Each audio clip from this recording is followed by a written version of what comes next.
금값이 많이 올랐어요. 그쵸? 제가 여러분께 좀 매수를 권했던 시점도 좀 지나쳐 버렸어요. 그리고 더 많이 올랐어요. 그래서 지금은 매수하라고 말씀드리기가 좀 어려운 부분이긴 해요. 하지만 장기적으로 봤을 때는 보유해도 괜찮다라고 말씀드리고 싶어요. 그 이유에 대해서 말씀을 드리면, 자, 골드를 차트 분석하는 사람은 많이 없을 거예요. 근데 와주스키 채널 자체가 차트 분석 전문 채널이다 보니까 차트 분석으로 말씀을 드려볼게요. 골드라는 자산, 금값이 오르기 위해서는 개인이나 외인이나 뭐 기관이 산다고 해서 오르는 차원이 아닙니다. 금은 국가 단위로 매입을 해야 올라갈 수가 있어요. 전 세계에서 시가총액 1위입니다. 무슨 말이겠어요? 어지간한 돈의 규모로는 오르지 않는 거예요. 그리고 어지간한 상황에서는 꿈쩍도 하지 않는다는 거예요. 근데 이게 올라갈 때가 이제 근본적인 이유가 있었는데, 이게 올라가는 건 어떤 때 올라갔었냐면, 달러에 대한 신뢰가 약화가 되는 시점에는 금값이 주목을 받아서 올라가기 시작했습니다. 그때 국가들이 매입하기 시작하는 거예요. 쉽게 말하면 미국 채권을 사들이는데 이 채권에 대한 의심이 생기기 시작하면 이걸 대체해서 금을 산다라고 볼 수가 있는 거예요. 그래서 지금 금값이 올라가게 된 그 배경 자체는 달러에 대한 불신이 그 중심 가운데 있다라고 볼 수가 있습니다. 그래서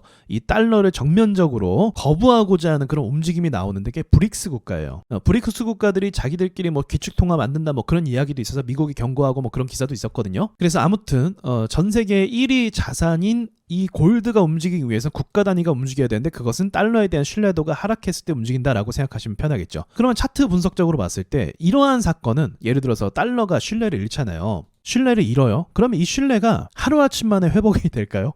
불가능하죠. 이 신뢰를 잃는 그 과정이라는 게 있을 거예요. 그렇지 않습니까? 그래서 무역전쟁도 시작해서 또 미국이 빚을 막 남발하고 코로나 팬데믹 이후를 또 거치기도 했었고, 여러 가지 과정이 있었어요. 이 과정이 손바닥 뒤집는 것처럼 문제가 해소가 될 게 아니라는 거예요. 그래서 금값이라는 건 전통적으로 이러한 과정 때문에 신뢰가 하락해서 상승하는 특징이 있기 때문에, 이 과정이 한 번에 이렇게 결과가 바뀌는 것이 아니라서 신뢰하지 못한다라는 이유로 금값은 장기 모멘텀을 가지고 오르는 특성을 가지고 있습니다. 차트가. 그러니까 이해되십니까? 금값을 올리는 그 배경을 보셔야 되잖아요. 이게 뭐 작전주처럼 그냥 뭐 반짝 오르고 이 차원이 아니에요. 그렇게 못 올려요. 그럼 그렇게 못 올리면 어떤 배경이 존재한다는 건데, 이 배경, 그러니까 재료라고 볼 수 있는 거죠. 이 재료가 되는 것이 쉽게 사라지냐? 그게 아니라는 거죠. 이게 계속 유지가 된다는 거예요. 그래서 금값의 특성 중에 하나는 한 번 치고 올라가기 시작하면 굉장히 긴 시간 동안 올라간다는 특징이 있어요. 자, 이전 흐름을 보죠. 깊게 파고 나서 얼마까지 올라가든지를 보면 돼요. 그러니까 깊게 파고, 그러니까 깊게 판다는 거 조정이죠. 조정 이후에 상승하면 얼마만큼의 시간 동안 올라가는가. 여기가 한 1년이죠. 1년, 2년, 한 3년 정도를 상승 모멘텀을 받았습니다. 이 배경 가운데는 미국의 금리 인하 뭐 이런 것들이 다 포함이 되어 있어요. 그러니까 돈을 많이 풀면 풀수록 금리 인하하면서 경제를 부양하겠다고 하면서 돈을 막 남발하면 남발할수록 금값에 대한 신뢰도가 올라가는 거죠. 자, 2008년도 서브프라임 직전까지도, 서브프라임 때는 이제 유동성 문제가 막 생겼기 때문에 돈들이 막 빠지고 자산들이 폭락했거든요. 금도 예외는 아닙니다. 금도 투자 자산이기 때문에 안전 자산이라고 하지만 결국 시세 차익을 노리는 거잖아요. 그쵸? 금값 막 엄청 다 올랐는데 금 안 팔고 계속 갖고 있는 사람은 바보죠. 팔고 나중에 다시 사면 몰라도. 그쵸? 자, 어쨌든 이것도 투자 자산과 좀 연관이 있단 말이에요. 그래서 금값이 조정받고 오르기 시작한, 여기서 잡아볼까요?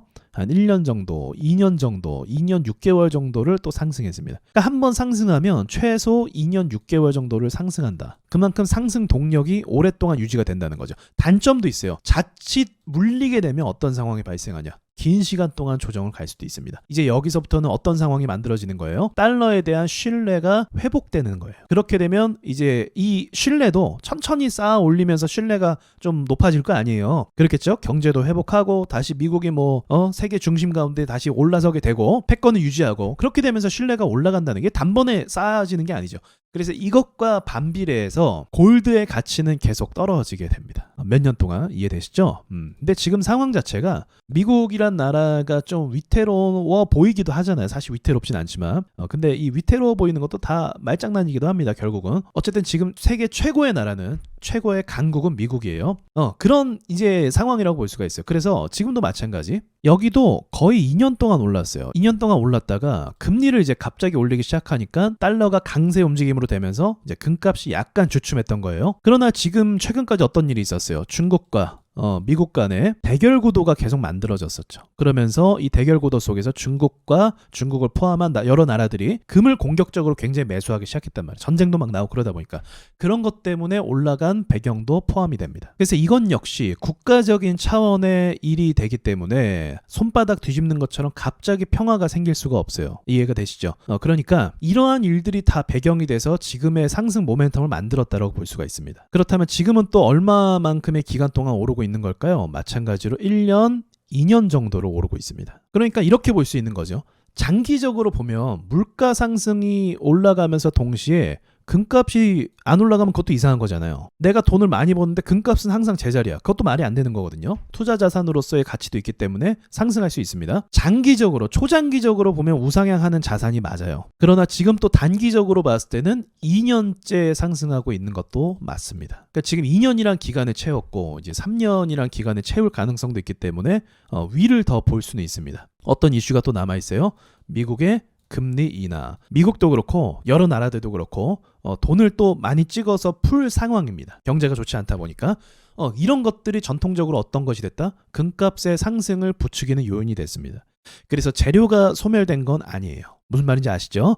이 배경이 없어졌거나 손바닥 뒤집는 것처럼 없던 일이 된 거 아니에요. 하지만 지금 최근 2년이란 시간 동안 거의 쉬지 않고 달렸기 때문에 과열된 상황 속에서 좀 크게 변동성이 일어나는 그런 모습이 생기는 것이라 볼 수 있습니다. 상승을 간다고 해서 무조건 뭐 깔끔하게 이렇게만 가지 않아요. 어떤 투자 자산이든지 중간에 한번 쏟아내기도 하고 다시 회복하기도 하고 살짝 몇 개월 정도만 보합 흐름을 가기도 하고 그러다 다시 오르기도 하고 그런 상황이라고 볼 수가 있어요. 그래서 결론적으로 저는 골드 자산이 더 오르고 그 다음에 조정과 긴 보합을 갈 가능성이 있다고 생각해요. 그리고 지금 주식이나 여러 투자 자산들이 과열되는 양상도 없지 않아 보이고 있거든요. 아직은 뭐 멀었지만 미국의 금리를 내리면서 또 다시 경제가 회복이 될 것이고요. 또 미국 주식도 올라가면서 많은 사람들이 주식을 통해서 또 수익을 낼 수 있겠죠. 수익을 내면 어떻게 할까요? 수익을 내면 이제 소비를 하겠죠. 그래서 미국의 경기 침체를 예상하는 부분도 있겠지만 이런 부분에 있어서 소비를 또 받쳐주는 부분이 있을 것 같아요. 그렇기 때문에 저는 개인적으로 예상하는 건데 금리를 미국에서 다시 올릴 가능성도 배제할 수 없다고 봐요. 당장은 아니죠. 왜냐면 연준에서 지금 금리를 더 이상 올리지 않고 금리를 내리겠다라고 얘기한 부분이 있기 때문에 앞으로 뭐 1년 정도는 또는 2년 정도는 금리가 내려가는 추세 속으로 또 바뀔 수 있다는 거죠. 트럼프가 원하는 것도 이제 트럼프 임기 안에서는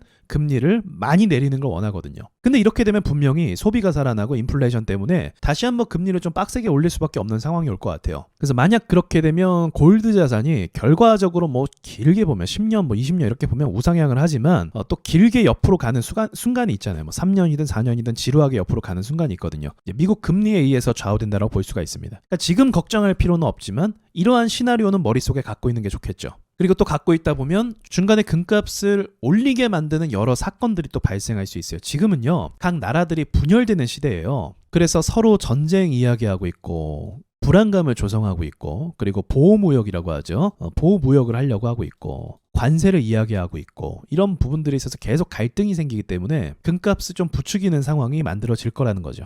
결론적으로 말씀드리면 금값은 지금 조정을 받지만 이거를 다시 돌파할 가능성이 높습니다. 이걸 극복하고 다시 올라갈 가능성이 높아요. 그래서 앞으로 1년 정도는 상황인 만큼 다시 한번 또 상승 가능성도 있지 않을까. 중국과 미국 간의 관계가 좀 개선이 되고 근데 근본적으로 개선될 수 없어요. 근데 개선이 되고 좀 나아질 것 같으면 그때 금값은 보합 흐름으로 갈 겁니다. 옆으로. 그때가 금을 사지 못한 사람들에게 기회가 될 것 같아요. 금값은 제가 보는 재료가 있거든요. 정말 금값이 올라가야 되는 이유? 이 재료가 아직도 안 나왔어요. 그래서 몇 년 뒤가 될지 모르겠지만 금값의 상승은 더 지속될 가능성도 굉장히 높습니다. 자, 골드 투자하시는 분들은 제 의견 좀 참고하시고 나름대로 좀 시나리오를 갖고 좀 투자를 하셔도 좋을 것 같아요. 근데 사실 골드 투자하는 분들은 대부분 뭐 20년도 끌고 갈 마인드로 금을 사는 경우가 많이 있거든요. 그래도 이런 시나리오 정도는 알아두면 나쁘지 않겠죠. 자, 마치겠습니다.